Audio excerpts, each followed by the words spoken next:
নাচে গানে করিমগঞ্জে হর ঘর তিরঙ্গা সাংস্কৃতিক অনুষ্ঠান জমজমাট। দেশের ৭৮তম স্বাধীনতা দিবসের সন্ধ্যায় জেলা প্রশাসনের উদ্যোগে এবং প্রেস ক্লাব করিমগঞ্জের ব্যবস্থাপনায় অনুষ্ঠিত হল হর ঘর তিরঙ্গা সাংস্কৃতিক অনুষ্ঠান।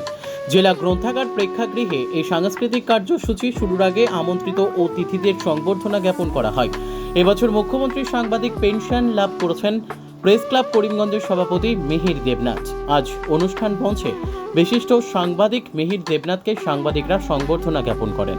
মিহির দেবনাথ তার ভাষণে দেশ স্বাধীনতার সেই সংগ্রামের সংক্ষিপ্ত ইতিহাস তুলে ধরার পাশাপাশি নিজের ব্যক্তিগত জীবনের খানিকটা দিক তুলে ধরেন। তিনি জীবনে সাংবাদিকতা ছাড়া আর কোনো পেশায় কাজ করেননি। আজীবন কলম দিয়ে সংগ্রাম করে গেছেন। জেলা আয়ুক্ত মৃদুল যাদব তার ভাষণে হর ঘর তিরঙ্গা কর্মসূচির প্রেক্ষাপট তুলে ধরার পাশাপাশি স্বাধীনতা আন্দোলনে বীর শহীদদের স্মরণ করেন। মঞ্চে ছিলেন উত্তর করিমগঞ্জের বিধায়ক কমলাক্ষ দে পুরকায়স্থ, জেলা বিজেপি সভাপতি সুব্রত ভট্টাচার্য, বিজেপি নেতা অমরেশ রায় প্রমুখ। ভাষণ শেষে শুরু হয় সাংস্কৃতিক কার্যসূচি। অনুষ্ঠান সঞ্চালনায় ছিলেন প্রেস ক্লাবের সম্পাদক অরূপ রায়। করিমগঞ্জ থেকে সুস্মিতা দাসের রিপোর্ট, নববার্তা টুডে।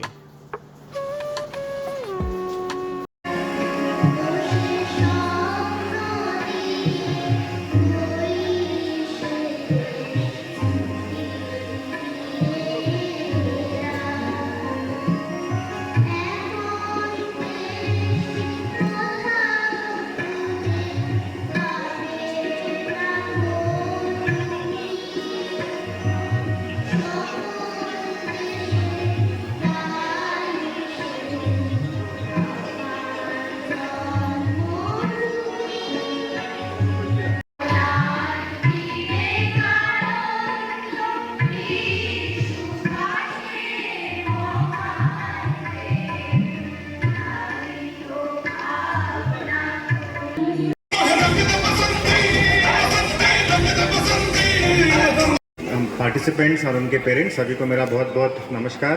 आप सभी को स्वाधीनता दिवस की बहुत बहुत शुभकामनाएं।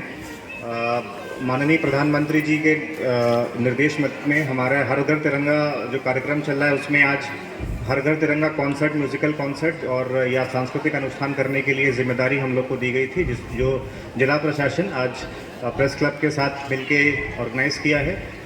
आशा करते हैं कि आप सभी को ये कार्यक्रम पसंद आएगा और आप लोग यहाँ से एक अच्छा सुनहरा शाम का एक मौका लेके जाएंगे। और জেলা আয়ুক্ত মহোদয়, সাধারণত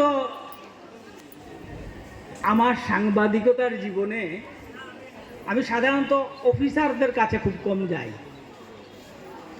আমার জীবনে আমি সামনাসামনি বলে বলছি না, যে ৩-৪ জন ডিসি করিমগঞ্জের পেয়েছি,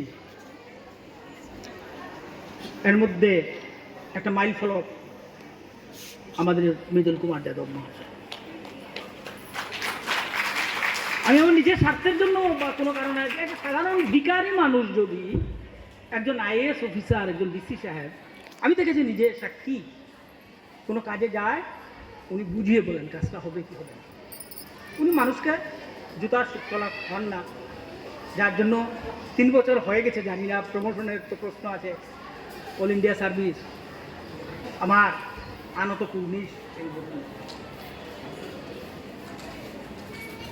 এবং তার উত্তর শ্রীবৃদ্ধি কামনা করে আমার বক্তব্য শুরু করছি। এখানে আছেন আমার বিধায়ক কমলাক্ষ দে পুরকায়স্থ, বিজেপি সভাপতি সুব্রত ভট্টাচার্য, অমরেশ বাবু। আমরা বিনয় বাদল দীনেশ নাটকটা দেখলাম, যে ফাঁসির মঞ্চে গেয়ে গেল যারা জীবনের জয় গান, 80 লক্ষে দাঁড়ায়ছে তারা, দেবে কোন প্রতিদান? কোন প্রতিদান দেওয়া হবে? আমরা প্রতিদান দিতে হবে। যে স্বাধীনতা আমরা রক্তের বিনিময়ে, অশ্রুর বিনিময়ে, নির্যাতনের বিনিময়ে আমরা অর্জন করেছি, সেই স্বাধীনতা আমাদেরকে রক্ষা করেছি। এবং আজকে আমরা ভারতবর্ষের সংবিধানকে আশ্রয় করে ভারতবর্ষের মানব সভ্যতাকে এগিয়ে নিয়ে বিশ্বে আমরা চালিকা শক্তির পর্যায়ে পৌঁছে গেছি। এটা স্বাধীনতার ৭৭ বছর পর ৭৮ বছরে আমাদের সবচেয়ে বড় প্রাপ্তি। আমরা করিমগঞ্জ জেলার শ্রীহট্টের অংশ, এই করিমগঞ্জ জেলা যখন পাকিস্তান এই শ্রীহট্ট যখন পাকিস্তানে আসামটা পাকিস্তানে যাওয়ার ব্যাপার ছিল, কংগ্রেস সভাপতি নেতাজি সুভাষচন্দ্র বোস তিনি এসেছিলেন, বিষ্ণুরাম মেধি, গোপীনাথ বরদলৈ শ্রদ্ধেয় পরম শ্রদ্ধেয় তাদেরকে নিয়ে এক বুটের ব্যবধানে, মাত্র একটি বুটের ব্যবধানে ভারতবর্ষে থাকে আসাম রাজ্য, সেই বুটটা দিয়েছিলেন আমাদের করিমগঞ্জের বিধায়ক মাহমুদ আলী। আমাদের এই করিমগঞ্জে সুরেশ দেব স্বাধীনতা সংগ্রামী, শচীন্দ্র দেব, যজ্ঞেশ্বর দাস এমন স্বাধীনতা সংগ্রামী ডাক লুট মামলায় মা এবং ছেলে একসঙ্গে জেল কেটেছেন। এই গৌরবের পূর্ণভূমিতে দাঁড়িয়ে আগেও অনুষ্ঠানটা হয়েছে, আজকেও জেলা প্রশাসন এবং আসাম সরকার এই অনুষ্ঠানটা করছেন, এর জন্য ধন্যবাদ।